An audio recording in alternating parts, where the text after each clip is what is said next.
এমন অনেক মানুষ আছেন যারা আমাকে ভগবানের পরিভাষা জানতে চান, যে ভগবান আসলে কি, তিনি কেমন। এবার দেখুন, ভগবান হোক বা আপনার স্বপ্ন হোক বা আপনার লক্ষ্য হোক না কেন, সেই লক্ষ্য তখনই পূর্ণ হয়, তখনই তাকে লাভ করা সম্ভব যখন আপনার দৃষ্টিভঙ্গি মঙ্গলময় হয়, যখন আপনি নিজে মনে করবেন যে আমি যেটা পেতে চাইছি তা শুভ।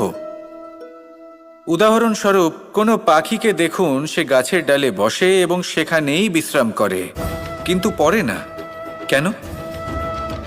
কারণ ওর বিশ্বাস যে যে শাখার উপরে ও বসে আছে সেটাই হলো ওর বাসস্থান। যদি আপনি বিশ্বাস করেন তাহলে আপনি পাথরের মধ্যেও ভগবান দর্শন করতে পারবেন। আর যদি বিশ্বাস না থাকে, তাহলে যদি ভগবান সামনে দাঁড়িয়েও থাকে তবেও আপনার বিশ্বাস হবে না। তাই বিশ্বাস করতে শিখুন। এই বিশ্বাসের আধারেই আপনি সেই সব কিছু পাবেন